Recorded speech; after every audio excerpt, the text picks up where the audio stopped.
Alright, this video is for the full shoulder car.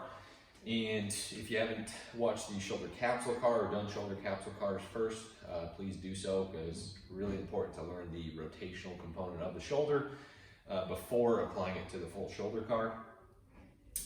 Rules with cars, we always want to keep in mind: number one is pain-free range of motion. Number two is isolation of that joint. And then last but not least, we want to imagine that the air is denser so that when we are moving throughout the range of motion, we're moving with that control that emphasized when teaching that. So to start, I'm going to have my arm at my side with my shoulder in external rotation. So my palm's going to be facing towards the front of my body.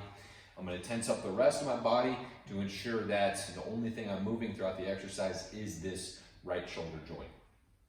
So I'm going to exhale, feel my abs engage my glutes, my quads, drive my heels into the floor. And then from here, I'm going to very slowly come across the body, again moving through that denser air. And as I'm coming across here, my goal is to try to get as far across the body as I can as I'm making my way up into shoulder flexion. And then once I reach full shoulder flexion here, this is called roadblock number one. At this roadblock, we pause, and when I get here, I'm going to internally rotate my shoulder as much as I can at this position. Once I maximize that internal rotation here, I'm going to then proceed drawing my circle past that position. But as soon as I go past, I'm going to focus on that internal rotation that we started at that roadblock.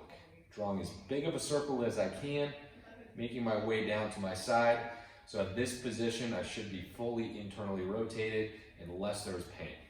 And then once I get here, I'm going to reverse the circle. I'm going to go straight back into roadblock number two. And it's really important here that when we are going back, we don't let that arm go out to the side. We're just going straight shoulder extension with internal rotation. From here, I'm going to externally rotate or unscrew that shoulder. Once I maximize that rotation, I'll then proceed past, and then focusing on that external rotation the entire rest of that circle. Show one more from the front here. Again, exhale to feel the abs engage the glutes, the quads, drive the heels into the floor. Very slowly come across with the shoulder in external rotation. Make the way to roadblock number one. Pause, internally rotate, proceed past that roadblock, but focus on internal rotation while drawing that big circle. Pause when you get to the side for a second. Extend straight back. Pause, externally rotate or unscrew that shoulder. And then we're going to proceed past, focusing on external rotation as I finish the circle. And that's the full shoulder car.